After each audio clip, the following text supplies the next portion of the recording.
Gurave Gaurachandraya Radhikaya Tadale Krishnaya Krishna Bhaktaya Tad Bhaktaya Namo.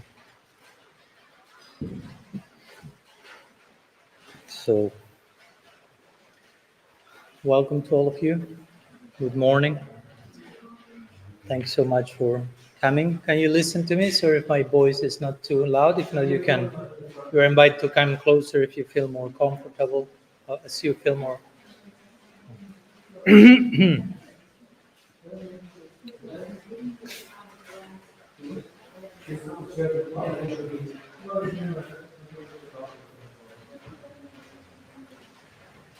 So today we are continuing with the topic that we started the other day. The topic was how to rediscover Krishna in our life.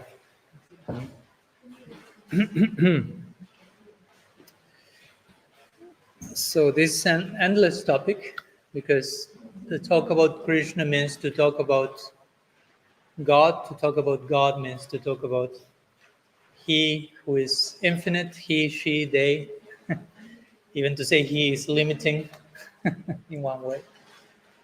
So you need some translation?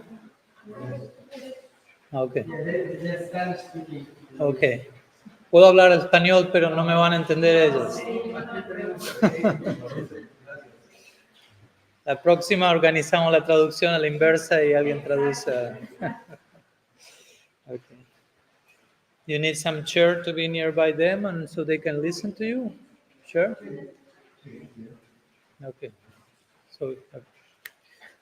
So yeah, the title of this series of lectures that we are giving this week is how to rediscover our relationship with God, our connection with Krishna. Mm-hmm. So that's an endless topic, that's an endless conversation, because one name in our tradition for God, it's Ananta. Ananta means endless, no? Unlimited, he who has no end.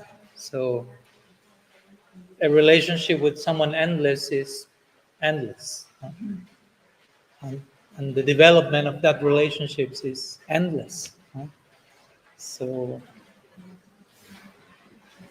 there's no limit to what we can say about it. As I like to say, we can only touch upon one point in an infinite line. That's what we can say about it. So today in particular, I'd like to connect the topic with the celebration in our tradition, at least celebration especially for me, but not only for me, which is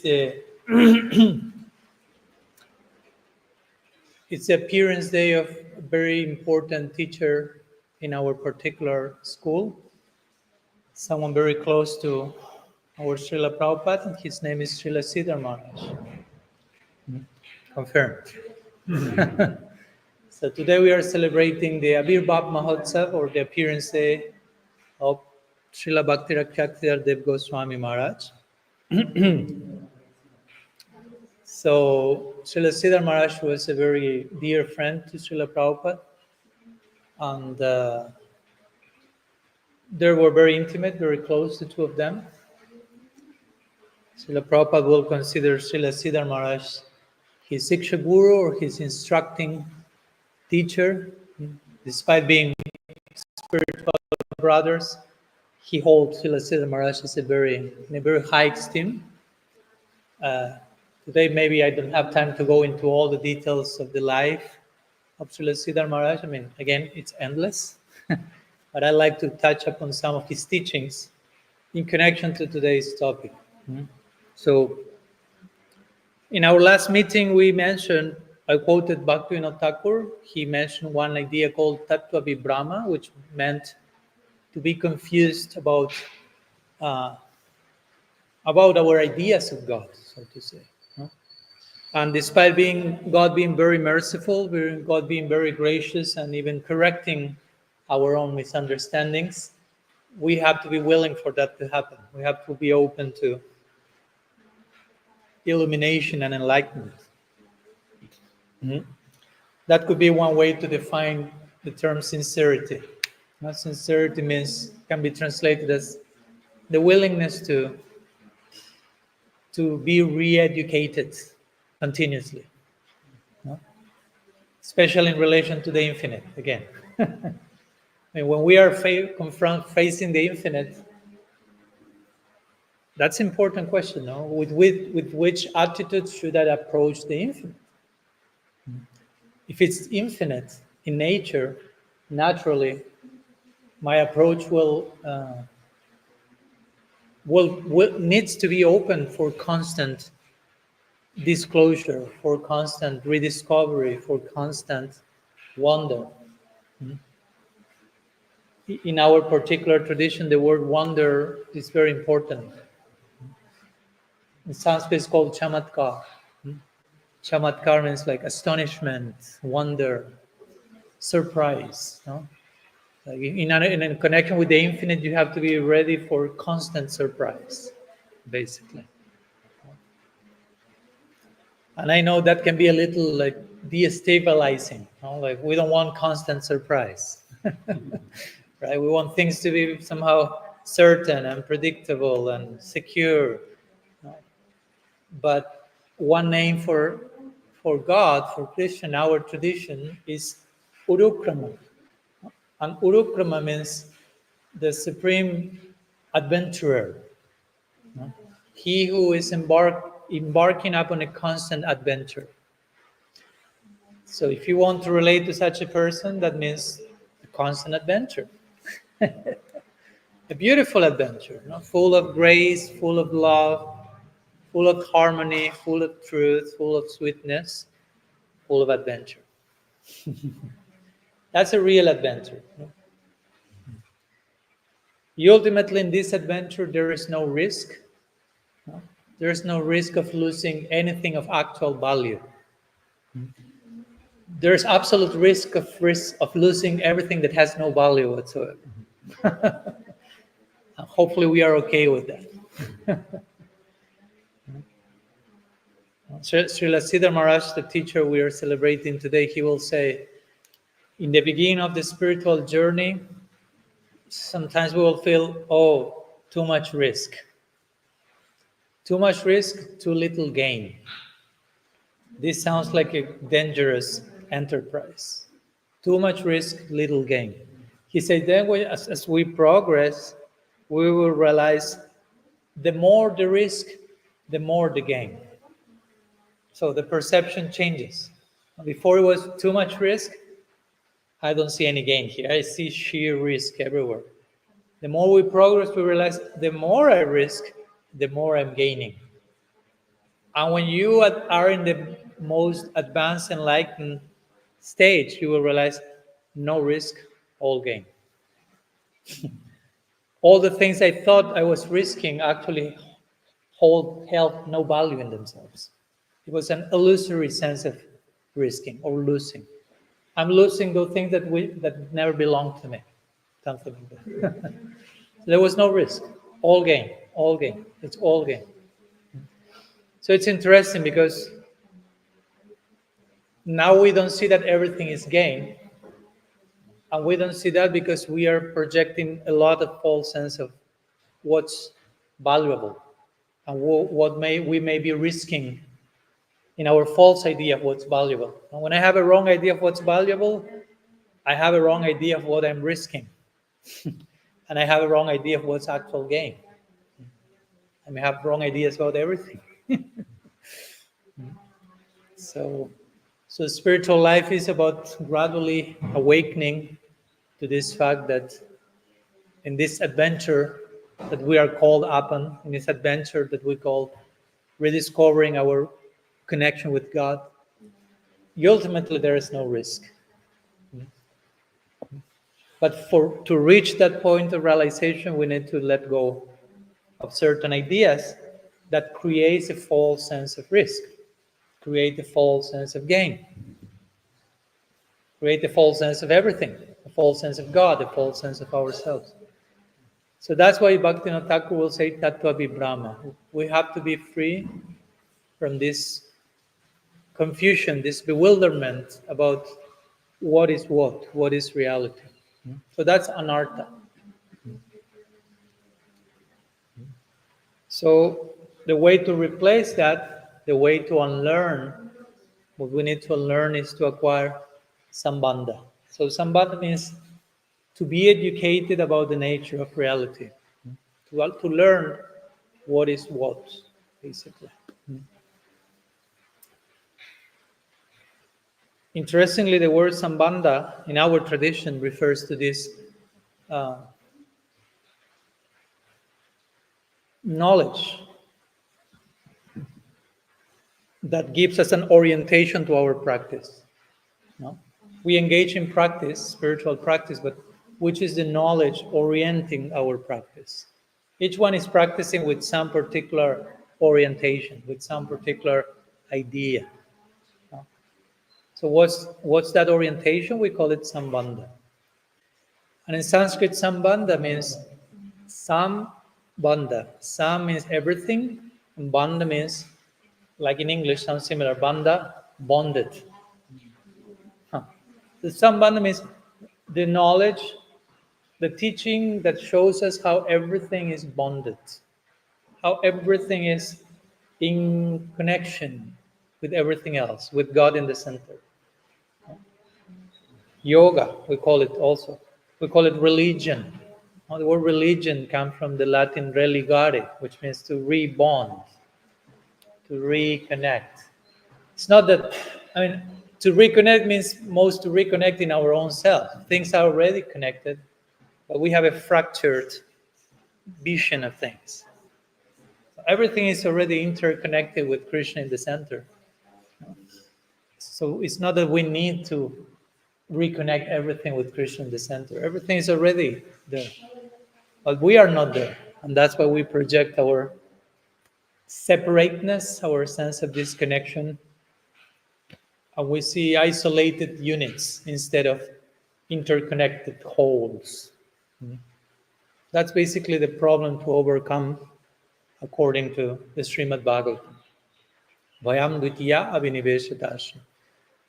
We have a separatistic vision, so we see isolated people, isolated units instead of integrated realities. So sambandha means this. Sambandha means this education, this foundational orientation to be enlightened, schooled about how everything exists in relationship. That's why the Bhagavad Gita, every chapter of the Bhagavad Gita ends up with the word yoga. Jnana yoga, dhyana yoga, bhakti yoga, karma yoga, rajaguhya yoga, moksha yoga, you name it. Always yoga, yoga, yoga. Yoga implies union, bond, connection, relationship. Why so much yoga? Because we have so much of the opposite. We have so much of disconnectedness. We are so much invaded, but separateness. So we need bonding. So sambandha means that.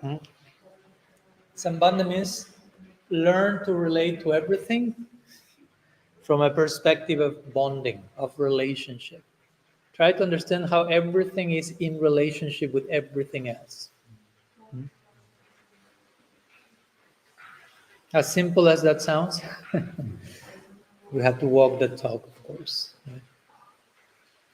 So, in connection to sambandha, and in connection to how this can help us to rediscover our relationship with Krishna, with God, and in connection to Srila Sridhar Maharaja's appearance today, I would like to share some words, some of his Srila Sridhar Maharaja's teachings that show us how we can learn to rediscover Krishna everywhere. Because one aspect that we may need to unlearn, and we briefly touched upon that last week, is the idea that God, Krishna, however you may feel comfortable calling him, that he is far away from us. No? Many times we even use the fingers like, oh, the other day I was listening to someone talking, and he will refer to God as the man above. Right? So I'm very grateful to the man above, like upstairs in the sky. No? So that was his way of, instead of saying God, maybe God doesn't sound too fancy now to say God. People say God, the man above. Okay. But by doing that, you are sending God to the second floor, so to say, to heaven, the man above. No? Sometimes we even talk about that, no? Because Krishna, and he's doing his, and we point like far away, far away. Of course, I don't want to deny Krishna his possibility of being above. He's above, below, left, right, inside, outside. Ultimately, there's not a place where God is not. But we should be very careful not to limit him to a distant place and a distant future. Krishna is not a future person. Krishna is not a faraway person. Krishna is not someone that is waiting for us for a future life to relate to us. I mean, we choose to create that idea of God. If you want, you can relate to that, but it's unrelatable. How much I can relate with someone who lives as far as possible, as futuristically as possible, how much you can establish a proper bond. So God is transcendent, but also God is immanent, which means God is beyond everything, but at the same time, God is in everything.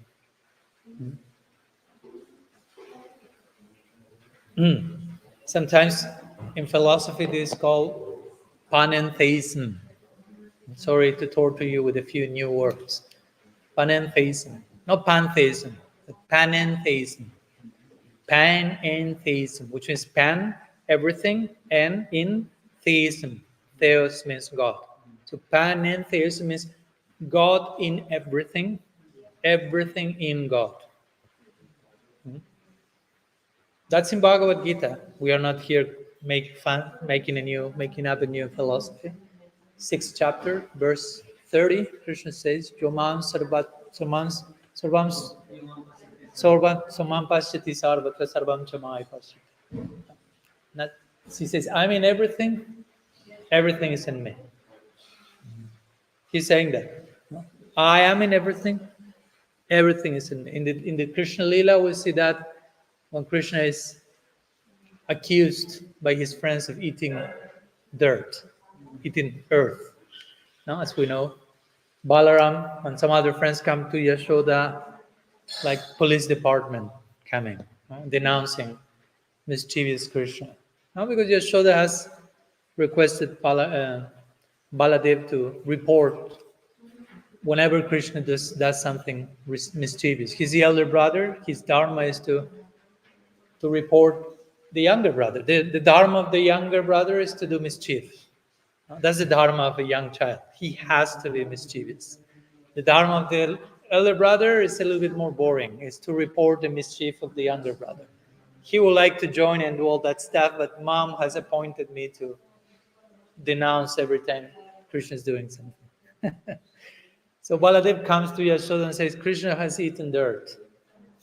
That's his dharma, what to do. As the price of being Dauji or the elder brother. And of course, Krishna is not ready to accept that. Krishna is saying, I didn't do that. They are lying. They're all envious of me, all these boys, because we wrestle every day. We are wrestling. Krishna says, and I always defeating them. So they are envious of me, and now they are creating all these stories that I do these things and I did that and did that. That's false. I always defeat them in wrestling, which is not true, by the way. Generally, Krishna is defeated in wrestling. Anyhow, that's another layer of the conversation. So Yashoda says, okay, open your mouth. Open your mouth. I don't know whom to believe here now. Krishna is very good at argument and convincing people. But at the same time, there are some facts, it seems, by Krishna's friends. So she tells Krishna, please open your mouth, I want to see if there is some earth there. And she sees pretty much a lot of earth. He sees the whole planetary systems inside Krishna's mouth. So everything in Krishna, panentheism. She sees how everything is in Krishna, but interestingly, inside Krishna's mouth, she sees all planetary systems, including planet Earth, and inside that planet Earth, she sees Krishna. So Krishna is inside planet Earth, but the planet Earth is inside Krishna. But Krishna is inside planet Earth. And I can continue saying the same thing for eternity. So Yashoda is Big Brahma, another Big Brahma, Tattva Big Brahma. One name of Krishna is Tattva also. She's experiencing confusion about who her son is, what's going on. So, but this is a lila in the Bhagavatam which shows this principle. This philosophical principle is shown in lila as well. Everything is in God, God is in everything. So God is transcendent, God is beyond everything, God is immanent, God is in everything. So this is an important aspect of how to rediscover our relationship with God. We have to be very careful not to put Him as a faraway person, only as a transcendent person, someone removed from the world of matter. That's one of the biggest mistakes that religious people done throughout history.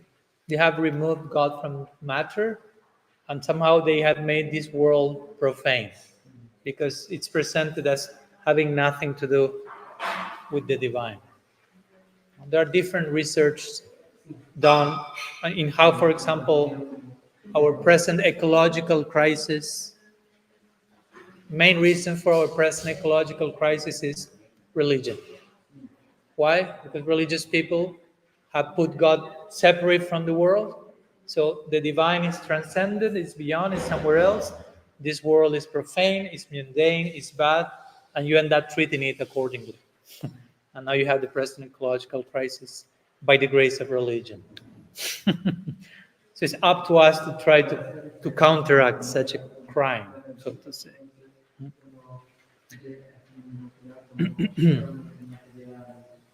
So Srila Sridhar Maharaj was someone, one of many, but Srila Sridhar Maharaj was someone who will emphasize this principle of God's immanence and how everything is sacred, and how everything is divine.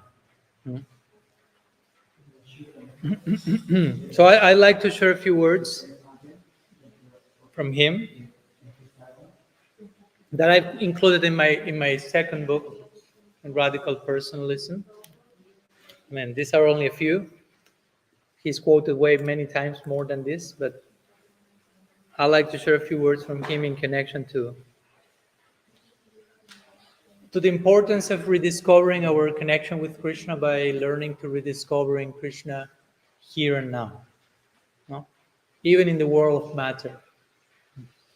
So I'll share a few quotes and I will reflect in between, and let's see where we end up with this. So I'm beginning with one small quote where Srila Sridhar Maharaj speaks about the importance of change, of changing our mind, changing our perspective of things. So he will say, a radical change must be affected in us if we really want a life worth living. This is the singular meaning of our ideal. Srila Sridhar Maharaj has his own way of talking, his own unique way of expressing. So he says that if you want a life worth living, we need to be ready to embrace radical change. Now, the word radical is not a bad word. Radical, just in case. Radical personalism. Radical means something happening at the very root of things. Come from the Latin radix. So he speaks here about the importance of being willing to change. life is about change. Spiritual life is about change. But it's interesting because many times we come to spiritual life, or we come to religion, or we come to God just to look for a set of certainties so we don't have to change anymore. No? We receive a set of absolutes, a set of dogma and teachings and perfect conclusions. So now I don't need to change because now I have revealed knowledge. But that's not the conclusion. That's not the spirit of spiritual tradition. Spiritual tradition is about evolution and change and unfolding. Renewal, rediscovery. So Srila B.R. Maharaj says, a life worth living is a life based on change. Of course, we need stability. We need to be certain in certain things, but change is so crucial.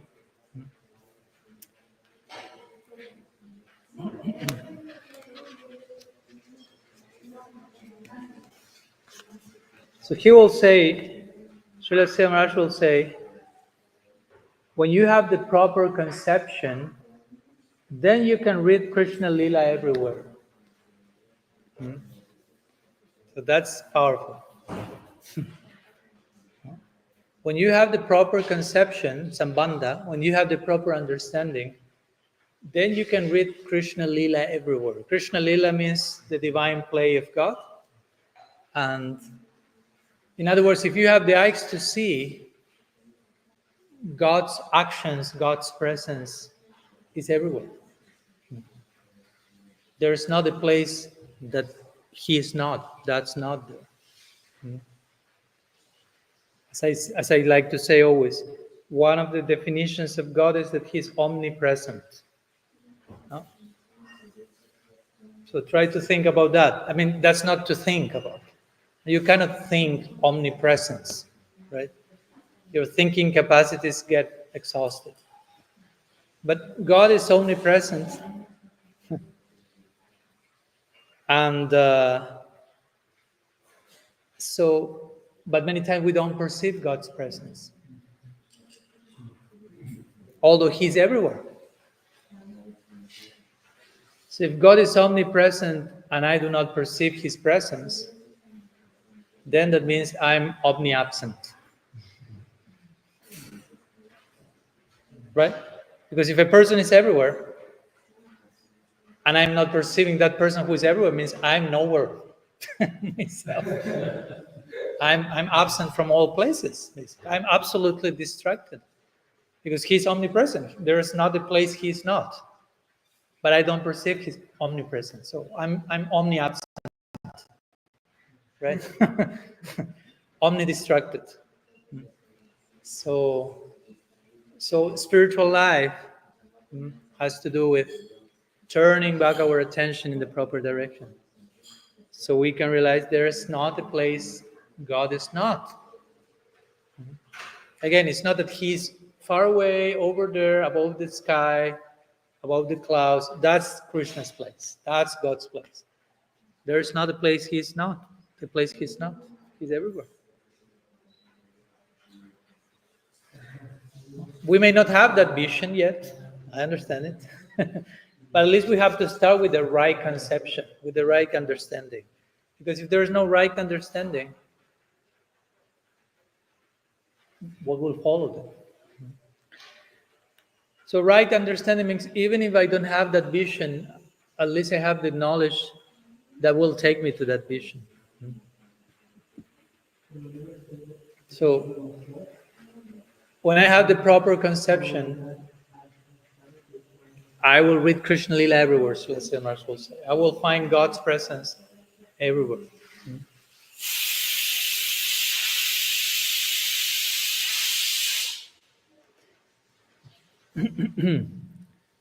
So this sounds simple, but it's a very important point. Rediscover our relationship with God means being able to discover Him in immediacy. of matter, of earth, of every atom. Brahma Samhita in our tradition teaches Krishna is in every atom. That's why you try to study the atom and it has no end. It has no end because God is present there. The unlimited is present even in the smallest particle. Paramanu, says the Brahma Samhita. Paramanu. Anu means atom. Paramanu means like sub. What's that? Okay. So Paramanu means subatomic particle. So even there you can find the divine. Let me read something that Srila Sridhar Maharaja mentions in connection to how we can find God everywhere. He says, everything is full of wonder. If we analyze the atom, we will be in wonder. Only we impose limitations. But when we analyze the atomic parts of wood or stone, we will be in wonder. The infinite is everywhere. By definition, the infinite must be everywhere. Perfection is everywhere. The trouble is that with our limited thinking, we have produced a world of limits. So Srila Sridhar Maharaj is trying to make this point. How to rediscover my relationship with God? Look at the atom. He's there. Try to honor every particle of matter for what it is. It's there. Try to live a life of wonder.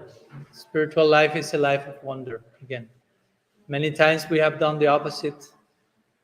In the name of spirituality, we have killed wonder. And we ended up in embracing a set of formulas to be good Christian, good Gaudiya Vaishnava, good person, which beliefs do I have to subscribe? And that means to be a practitioner of spirituality, but no. So we were talking, I remember in France when we had our lecture there, we were talking about the difference between belief and faith, right? Belief is just I embrace a set of dogmas. I believe in this and I believe in that. I have no experience of that, but I believe in this. But that's not faith. Faith is something very different.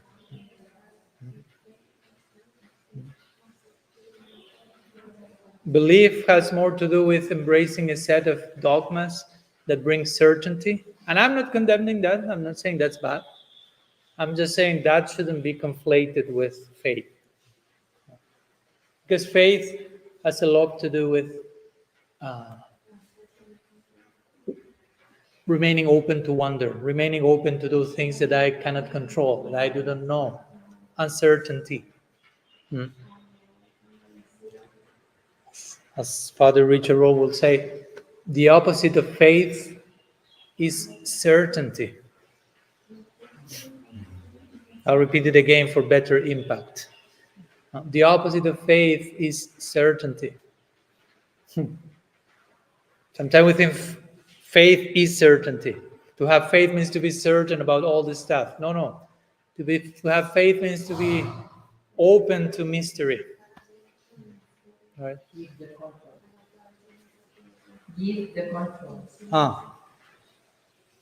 To let it go and understand. One name for God could be the ever-evolving mystery. I have some friends who like to refer to Krishna with that terminology. The ever-evolving mystery. Again, that throws you into an ocean of uncertainty. I want to introduce a friend of mine. He's called the ever-evolving mystery. No, I like you to get to know each other and to go deep into a relationship with ever-evolving mystery. So ever-evolving mystery means since it's ever-evolving, it always remains mystery. There's always something about that person that you don't know. It's not that you get the day in which, okay, I figured him out completely. I totally understood him. Because that means I control him. Give up control means trying to know someone means trying to control. When I know something, I control that. But if I cannot control that, it means I cannot know it fully. In one sense, Krishna himself is a mystery to himself. So that keeps us in a place of wonder. If we want wonder, you need to be in a situation where things are not entirely certain. That's how it works. Sorry. Those are the rules of the game. You want wonder? Everyone says, yeah, I want wonder. Okay, then you have to go outside of your comfort zone and you have to contact mystery. And if it's ever-evolving mystery, you will have ever-evolving wonder. And it's like, I'm not so sure if I want that then. That sounds a little like unsettling, a little bit like adventurous.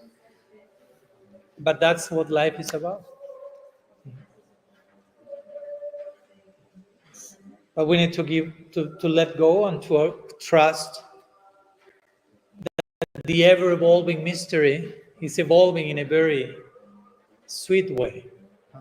Mystery is not evolving in a cruel way, in a negative way, in a conspirational way against us or anything like that. But the way God's heart evolves, it's always with the best intention in mind of all of us.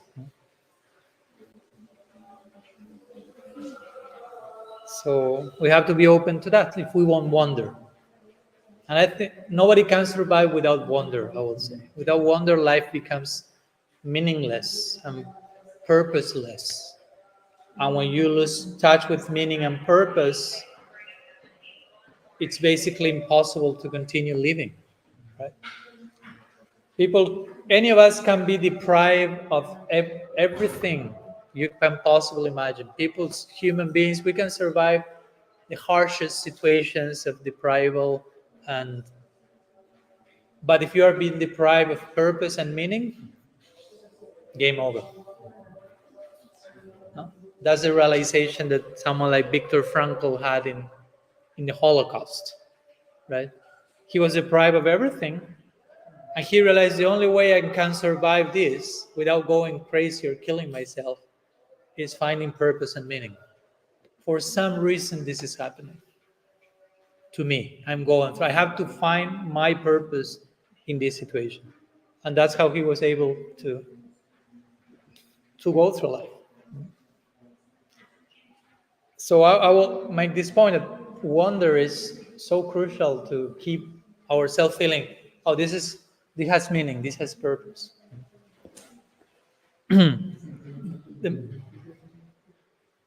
The moment we start to practice our spiritual life and wonder is no longer there,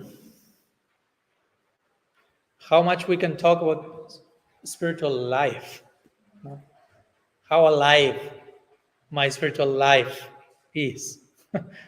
So I should practice spiritual life, not spiritual death, right? No, we should practice in a way that we feel this is alive, this is life, this is a living thing. And again, for practicing spirituality as a living thing, we have to remain open to the living source, which is this ever-evolving mystery.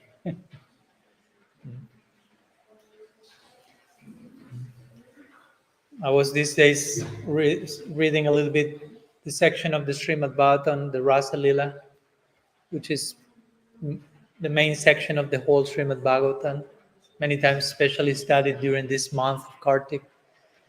And the whole Rasa Lila is about that, in one sense.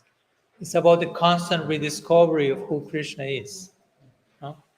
Like Krishna is playing his flute, and the gopis are called by the ever-evolving mystery.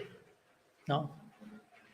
Very mysterious, a flute sounding in the middle of the night, and you are being called to an adventure because you leave everything behind, enter into the dark forest, you don't know what will happen, risk, again, uncertainty, mystery, But the gopis just run behind that. They're not thinking, should we go, should we not go, should I stay or should I go? There's no mind process there. It's just like Ekiha Kurunandana, one pointed, and then run behind that mysterious call of the flute, and then they find Krishna, and Krishna becomes even more mysterious because now Krishna is calling them through the flute. Every gopi heard their name being called in the flute sound. Every gopi heard Krishna's heart crying in separation from them, telling to them, I'm dying in separation of you. I need you to come here to save my life, basically. That's what the gopis hear in their love for Krishna. Krishna is calling them, save my life. Emergency call. The bat signal. For those who watch Batman, you have the bat signal, like emergency. Boom. So the gopis all went in that mood, embracing darkness, embracing mystery. And the ever-evolving mystery now tells them, what are you doing here? It's so late. I'm a single boy. You are married ladies, many. What will people think? You have so many duties at home. Better you return home. So, ever-evolving mystery. Again, you cannot figure out Krishna that easily. So the gopis are like, but you called us.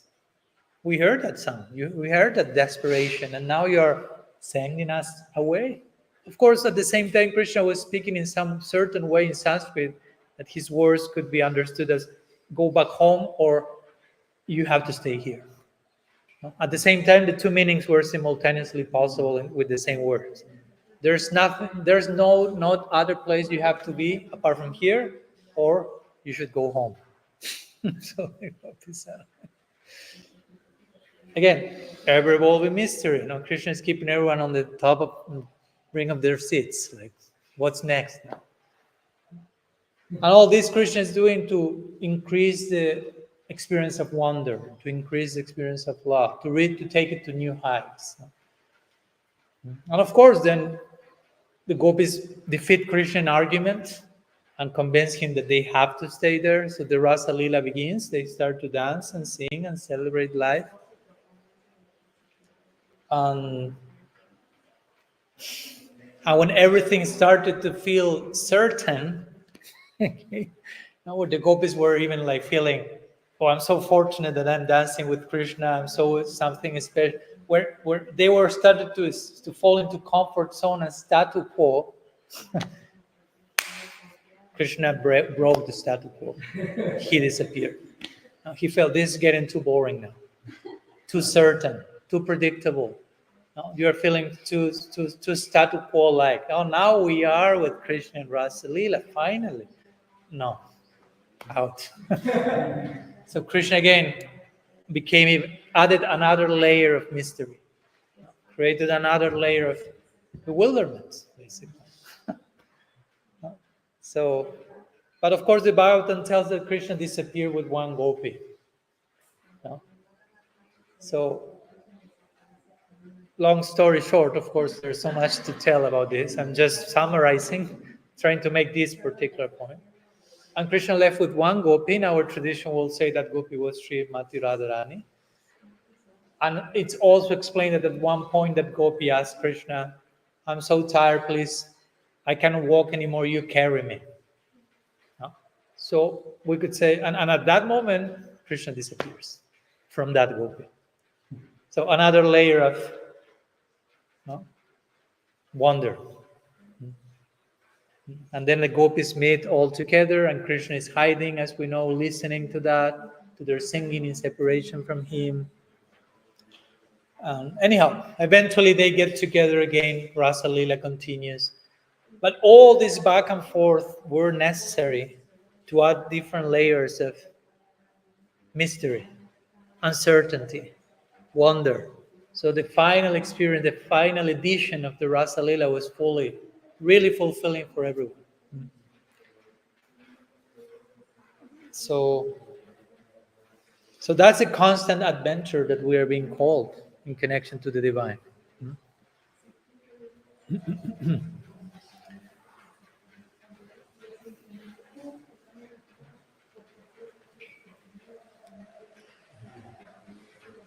We shouldn't be afraid of that. That's why Krishna in the Bhagavad Gita, almost first instruction to Arjuna and almost last instruction to Arjuna, Krishna says, Masuchaha. No, don't fear. Don't worry. I know I'm a little adventurous guy. I know I have that reputation.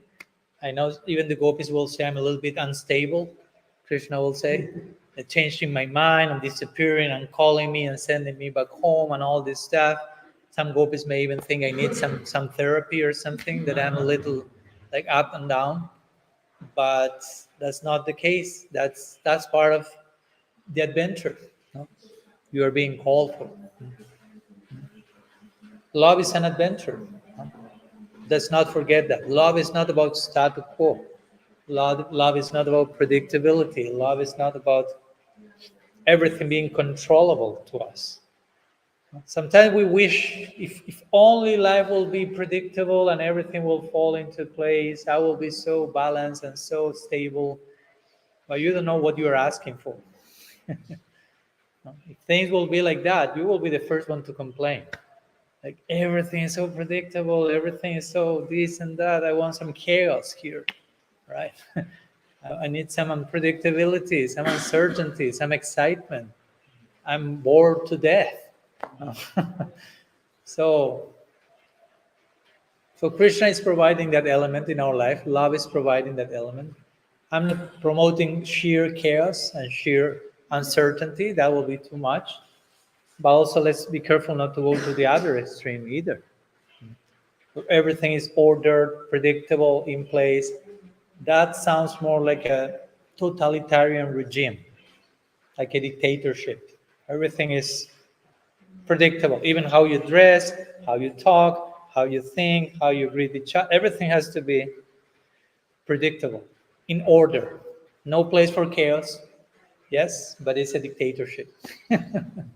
Too much order. So Krishna knows when to disrupt the order.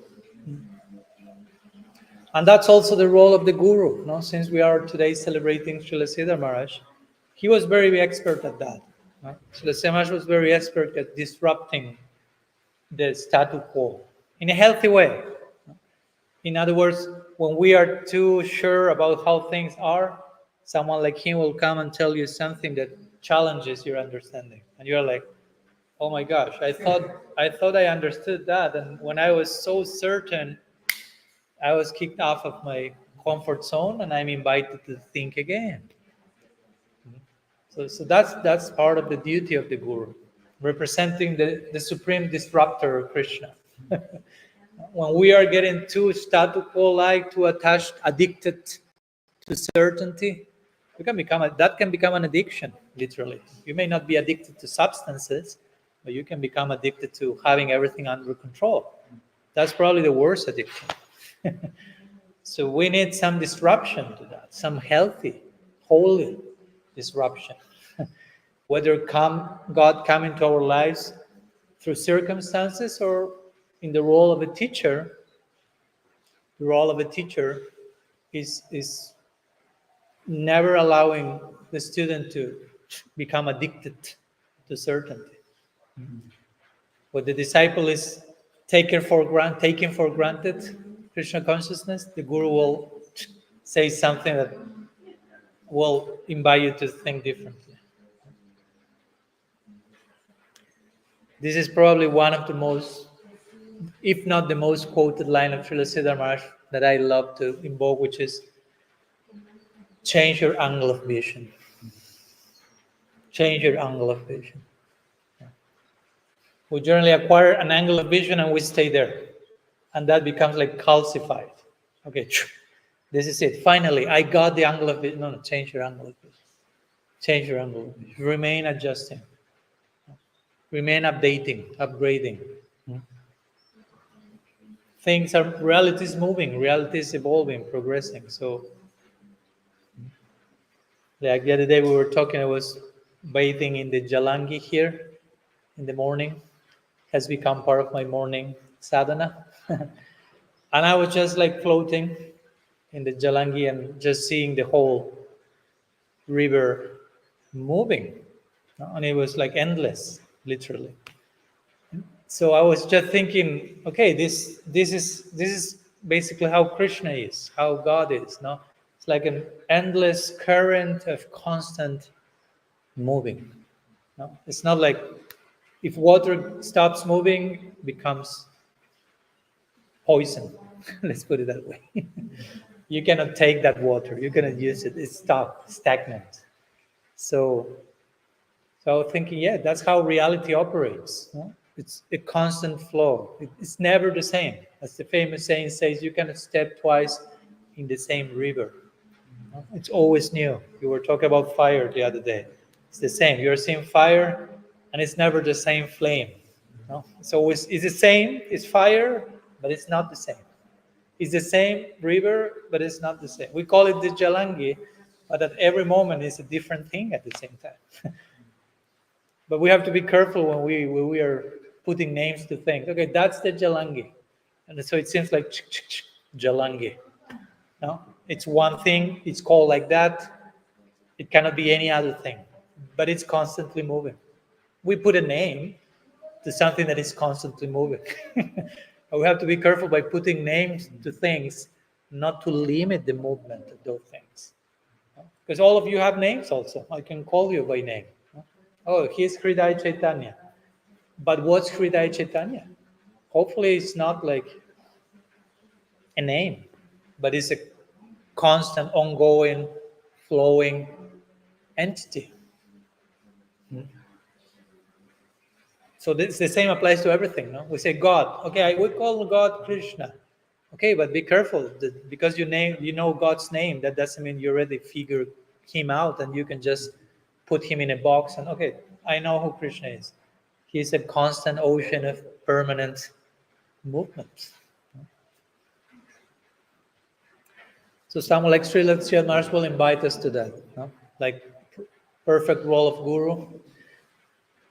When we are falling into this addiction to intoxication, we are supposed to not indulge in intoxication. Certainty can be one of those. You can be breaking the 4 regulatory principles on a daily basis. By being addicted to certainty. We need some certainty. No? I'm not canceling all certainty, but everything needs to be balanced. All these polarities in life need to find their place.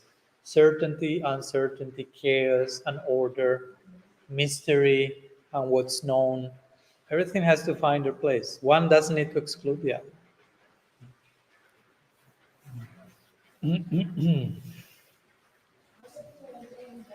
So anyhow, some thoughts I want to share today in connection to Srila Sridhar Maharaja's appearance, in connection to some of his teachings, and in connection to the topic of how to rediscover our relationship with Krishna, and how to rediscover ourselves in our relationship with Krishna.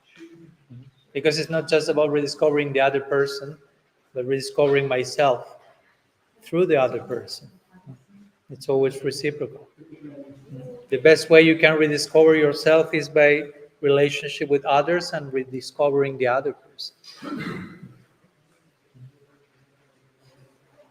Many times we put Krishna in boxes or people in boxes because we have put ourselves in boxes also. So we have to leave the box open, so to say, for us to be more than what we think we are. If I have a very limited idea about who I am, probably I'm projecting that to everyone else, including God. So I have to remain in a very fluid space of not even taking for granted who I am. Because I can define myself, I'm a spiritual soul. Yes, but that's just a definition. What does it mean? What does it mean to be a spiritual soul? Which are the implications of that? What's the potential of the Atma? It's unlimited. We have unlimited, you can redefine yourself. I am a unit of unlimited potential. That's who you are. that leaves the doors open for becoming perpetually so much more. I am a unit of unlimited potential. If I connect to the unlimited source, there's no limit to all that I can be. But how much do I see myself as such on a daily basis? Or how much I already put myself into a box, many times not very generous boxes.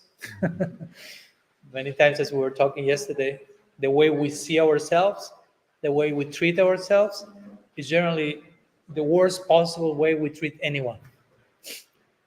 Generally, I don't see anyone else as I see myself many times, as worse as I see myself. I don't treat sometimes, I tell things to myself that I will never tell anyone else. Sometimes, not always, hopefully.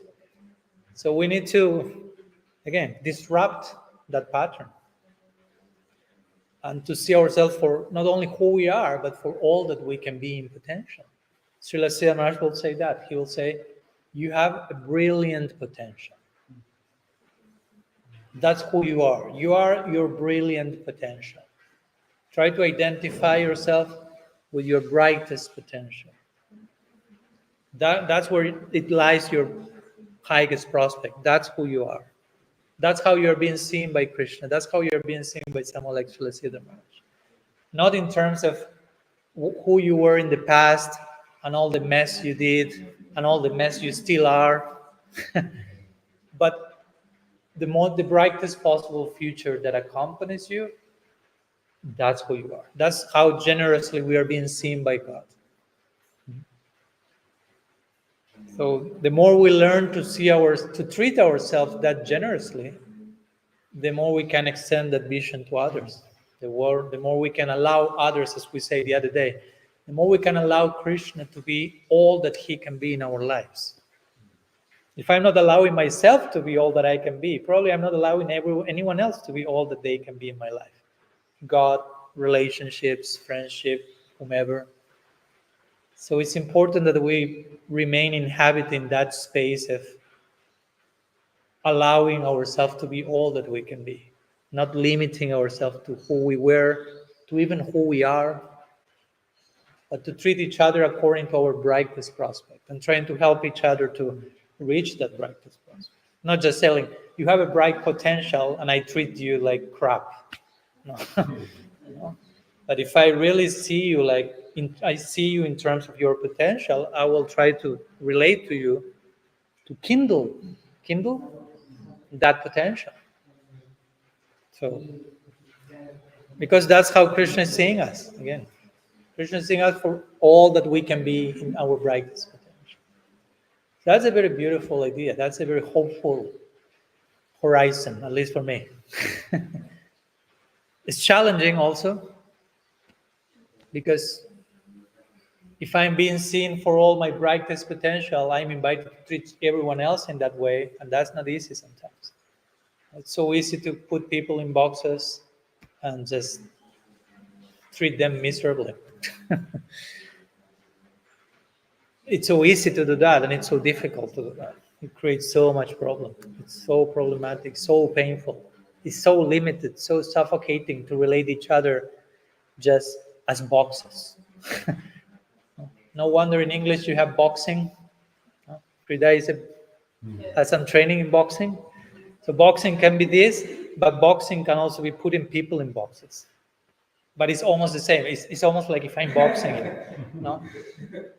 It may be even more harmful just if I put you in a box than if I physically punch your face. But it's the same word, boxing. We don't want boxing here at any time. And if we want some boxing, let be this one in terms of exercise. But putting people in boxes, putting yourself in boxes, putting Krishna in boxes. Sorry, you cannot make that play of words in Spanish in the translation. So sometimes that's a complication with translation. So anyhow, some thoughts. Before we conclude, of course, as usual, I like to open. We have a few minutes, if you have questions, if you have anything you would like to share, to ask about, to comment upon what we have been talking today. Yes. Thank you very much. My remark is to say the duty of the spiritual master is to give a vision to the disciple greater than what he can conceive of himself. So I think the way you said it was also beautiful. Yeah, beautiful. So the duty, let me repeat it so it stays with me. The duty of the spiritual master is to give a disciple a vision greater than the vision that the disciple can come up with himself. Yeah, thank you. Beautiful. And so, since Krishna is in everything and things in Krishna, is it correct to then see that actually everything that happens in your life is actually just between you and Krishna? All the other things are just details. And then, unless one's in a spiritual platform, then you can't even see there's nothing to actually do Jiva's even. Unless you're like on a spiritual platform. So does that then mean like if you have a problem with a situation or a person, then actually it's a problem with Krishna that you have, and you can like proceed with that. Yeah, we can make a case for that. We could say this, the idea that of course Krishna is the root of existence. So if I have a problem with the roots, so to say, everything else will be somehow affected by that. So that's why the Bhagavatam and other scriptures give this example of watering the root of the plant, implying if you put the water in the root, the rest of the plant is nourished. But if you try to put the water everywhere else except for in the root, it doesn't work. So sometimes we may try to fix or try to work on different relationships of things but neglecting the root. So relating to, in other words, if I have a problem in some relationship with anyone, let's say, it's not that okay, I have a problem with Hridaya. Okay, I will pray to Krishna and solve my relationship with him because it must be something with me and between me and Krishna, not with him. No, it's not that, because it's more about I have a problem with him, quote unquote. I think I have a problem with him. And the solution to the problem is also by learning to see him in connection to Krishna. So in connection to the root. So it's not that I have to only just me and Krishna, me and Krishna, me and Krishna. In one sense, everything is connected to Krishna. But I have to relate to everything with that awareness. Because again, the problem mostly is that we relate to everything without that awareness. It's not, the problem is not like I'm relating to other people instead of Krishna. The problem is I'm relating to other people without Krishna being present in that relationship. Because nobody exists disconnected from God. So the problem, the moment I relate to myself, even what to speak other people, let's start at home. The moment I relate to myself, without seeing my connection with God, then I'm kind of fracturing reality, so to say. I'm seeing a fractured picture of the wholeness of reality. Reality is whole. It's integrated. It's complete. Om Purnamada Purnamidam Purnat Purnam Mudachyate Purnasya Purnamadaya Purnameva Vasishyati. Even if you don't know Sanskrit, you know this verse is saying a lot Purnam. And Purnam is complete, like whole. So everything is whole. God is complete. Whatever emanates from God is complete. There is wholeness everywhere. But we are not just aware of that. So Krishna consciousness means basically that, to be conscious of who actually Krishna is and how everything exists in connection to that center. Yeah. Is that the meaning of yoga? Sorry again? Is that the meaning of yoga? Is to link? Yeah. Or even religion that comes from? Yeah. Really got it. Yeah. Yoga means this like constant state of connection. Again, the connection is already there. Nothing can exist unplugged from the center, let's say. But I can live as if that's not true. And we know what are the consequences of that. So yoga means basically an act of presence, so to say, to the fact that everything is connected, to bring in presence to that reality that already is there. To bring my presence to the fact that everything is revolving around a common center.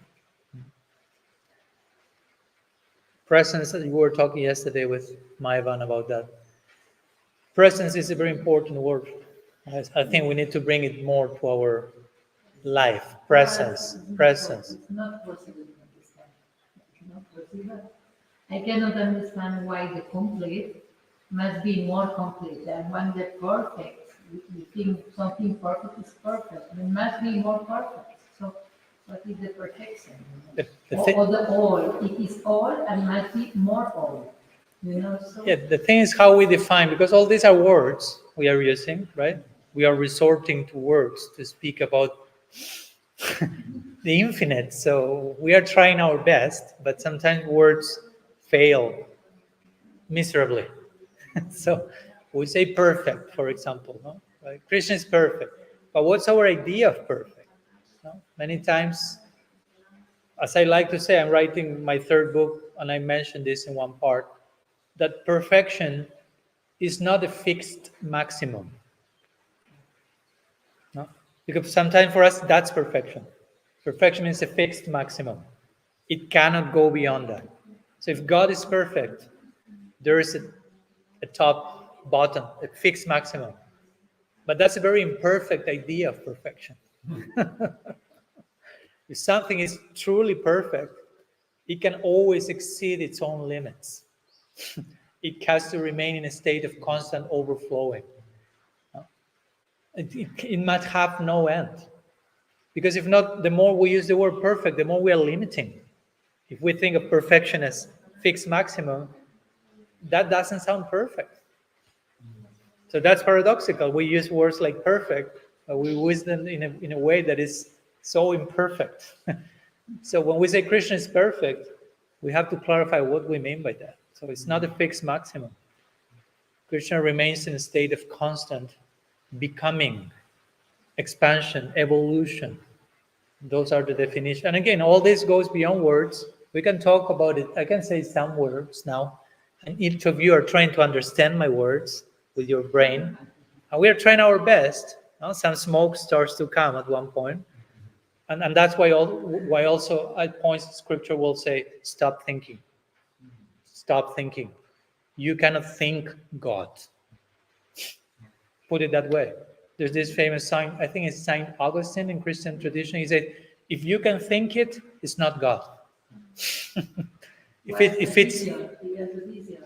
Mhm. When it was a boy who was playing in the sun, just doing the water of the sea and the hole, one hole in the sun. And yes, San Agustin was asking, what you are doing? The small child say, I try to put the ocean in the hole. And say, yes, Yeah. this is not possible. I say, this is what you try to do with the hole. And then he turns back and the child is not here. Yeah, yeah. Like he's turning back to the ocean and then back and the child is disappeared. There was no, Yeah.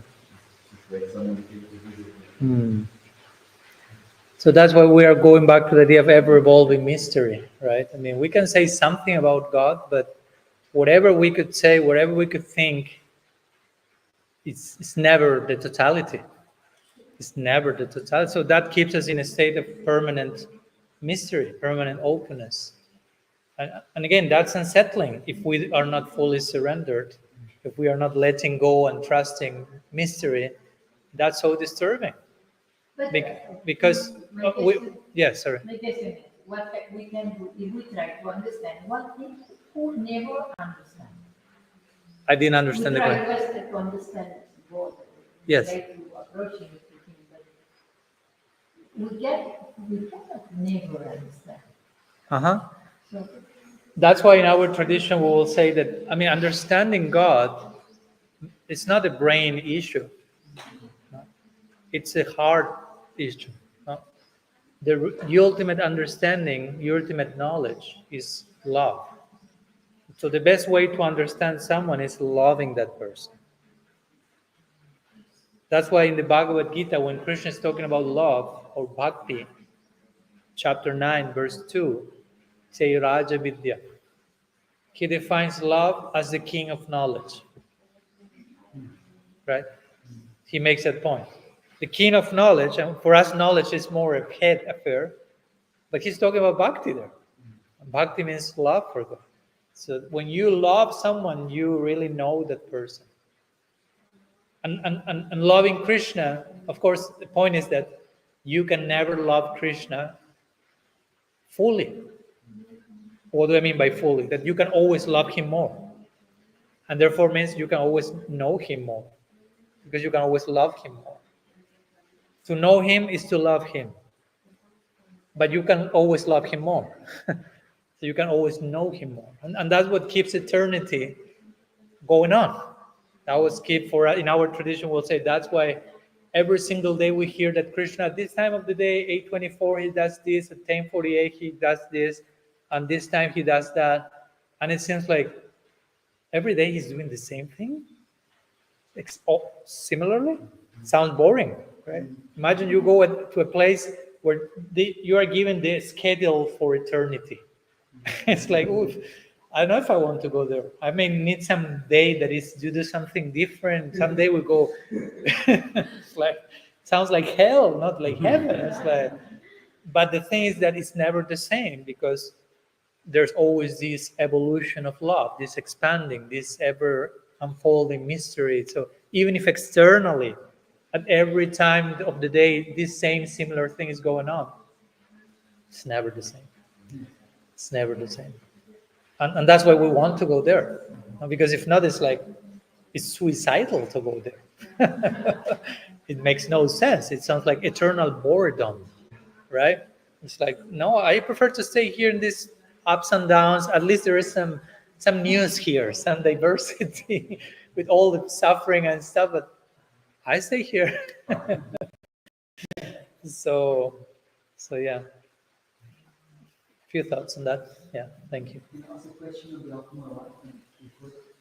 Sorry again, your wife? Ask a question on behalf of my wife. Yes, of course. Yeah.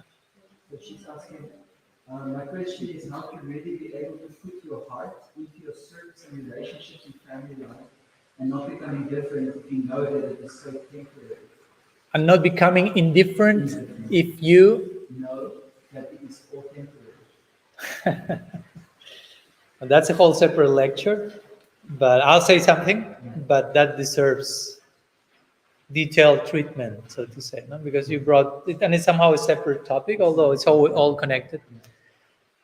But yeah, I will personally not use that expression, it's all temporary, because if I am conducting myself in a relationship, I mean, I'm taking this question as coming from your wife, and it's a personal question she herself is asking for herself. So she's speaking about her role in family life with her husband and children, and so on and so forth. So if the relationships are not merely based on a bodily connection, just casual thing, okay, in this lifetime you are my husband, in this lifetime we have nothing else in common apart from that, that's our connection. Okay, that's one thing, but in the case that we are talking here, we are talking about spiritual bonds, spiritual relationships, spiritual family, Krishna in the center. So I wouldn't describe that as it's all temporary. I mean, it's the eternal is the center. Ideally, again, we may still failing at that, but the intention of the family project is let's have this family with God in the center. So how much can I speak of that as it's all temporary? No? In one way, we are relating with the eternal in the center, and we are cultivating also love for each other with Krishna in the center. And we may develop this desire of, I want to serve along with you eternally. And there is place for that. There's not that Krishna is like, no. That's not possible because it's all temporary. No. Of course, at one point we will leave this body. I'm not saying that this physical body remains for eternity. But if you create some spiritual bonds with people that are genuine, that are deep, that are sincere, that have Krishna in the center, and you develop a desire to keep those bonds in eternity, why Krishna wouldn't satisfy that desire? In Bhakti Rasamrita Sindhu, Rupa Goswami speaks about, of course, he speaks about Krishna being the perfect object of love for everyone, but also he then presents this separate category, which is devotees having love for each other. So it's not that in Golok Vrindavan everyone loves Krishna and they don't even look at each other, because they love Krishna so much. No? They love Krishna so much that they don't have time to love each other. No, it doesn't work like that. It sounds dysfunctional. Imagine, no? We love Krishna and they look like, oh, Krishna, I love you so much. They don't talk to each other. No. So there is love for Krishna and there is love for the devotees. No? So in eternity, so my point is in eternity, but eternity begins here and now. How we can cultivate our connections, that's what creating our eternity, so to say. So you follow my point? The way you will end up relating to God in eternity begins to how you are related to God here. And in the same way, the way you will be relating to who will be your relationships in eternity in part is also coming here. It's not like, okay, here I'm praying to Krishna, but then when I reach Golok Vrindavan, I will be thrown into a new place. I don't know anyone. I just know Krishna. Krishna, remember me? Yeah, I remember you. but all these other guys, I don't have a clue who they are. It's not. It doesn't feel. It's not like that. So there is place for that. There is place for continuing developing our relationships in eternity with one another. For me, that's how I understand words like Prabhupada saying something like, there will be an ISKCON in the spiritual world. He said that. I don't take that as institutionally. No? Right? So for me, it's more like, okay, we are culturing some bonds here in certain contexts, and that will extend itself till there. No? So that it's a natural extension, unfolding, continuation. Why not? Again, why to limit? Vaikuntha means no limits, right? Spiritual world, Vaikuntha, no limits. We are so expert at imposing limits.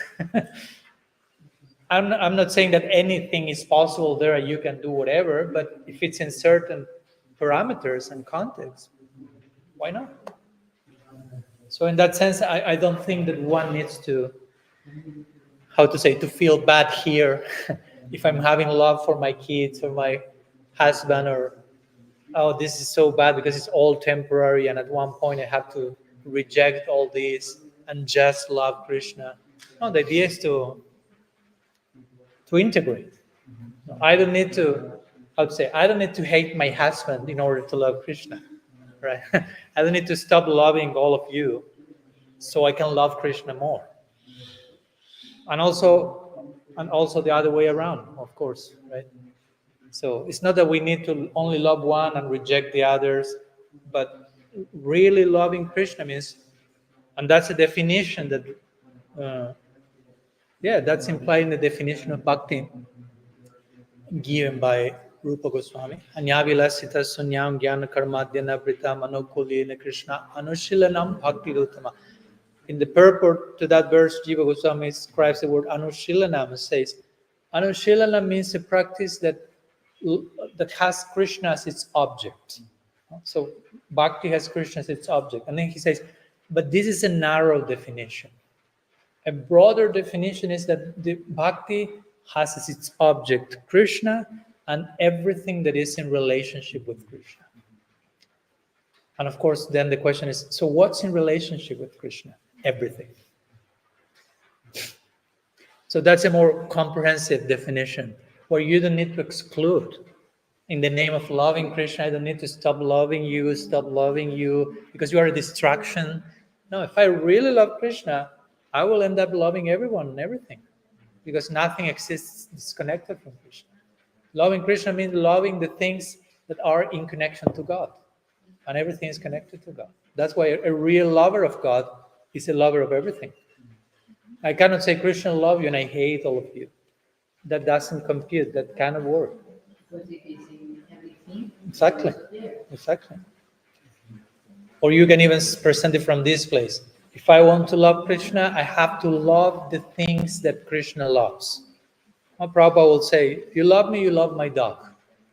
Huh? Okay, so loving Krishna means loving the things or the people, things Krishna loves. What's that? Everything. There's nothing that Krishna does not love, because God is love, right? So if God is love, he cannot not love. If you are made of love, you cannot not love. The Bible says that. If you say you love the God, you don't love the others, you are alive. Because if you don't love the others, what you see, you can love God. So again, if I really love Krishna, I will love everything.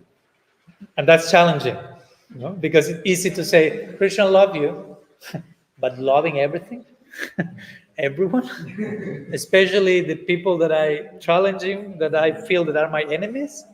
Oh, like Jesus saying, love your enemies. You have to demonstrate your divine love all the way up to your worst enemy, so to say. Of course, you have to realize there are no enemies. If I really love God, I cannot have enemies. It's not possible. So, You cannot push also. You must put in the body what you are not feeling. No, somebody. Because sometimes I think if you push too much, it's like a hypocrisy also. If somebody not have no feeling, no. No. When I say love everyone, doesn't mean that I will give everyone the key of my house and the password and welcome everyone. And sometimes I need to take distance from people, but that doesn't mean that I will hate them. How can I love someone even when I need to take a distance from that person? That's the art, right? How to keep loving. Love takes different shapes. It's not just I love you. No. It can be I love you. But still I love you, hopefully. Again, I need to take distance so I can appreciate. Srila Vishwanath Chakravarti will say that. He will say, with envious people, we may need to take distance. So from that distance, we can see something good in them. Because when we are too close, we just see that envy and we just like label them and that's it. So because I want to see something good, because I want to love you, I'm taking this distance so I can have a better perspective of who you actually are. So we have to be creative in how we do that in each particular case. And as we were talking also these days, that includes us. Loving everyone includes I have to learn to love myself in a healthy way. And many times when I'm trying to love others, it has to be in a way that is also loving to myself. Because if in the name of loving all of you, I end up mistreating myself, how loving that is. So that's the art. The art of loving God means that everyone else has to be loved in a proper way that is healthy for everyone. That's not so simple. But that's a beautiful invitation, so to say. So Devi, sorry. Yeah, just regarding your last question, my Guru Maharaj said to me that when you develop genuine spiritual relationships here, you will definitely remember them. There will be a recognition when you get to the spiritual world. If you develop genuine spiritual loving relationships here, you definitely remember them. Yeah. So it's not like it's temporary. Yeah. If there's genuine relationship, then it's going to continue. And of course, someone may try to figure that out, like thinking, but how will that happen? Will I see you and remember? Yeah. I mean, you are in that point where you are thinking too much in that moment, no? it will happen in a way that defies all our present ways of acting.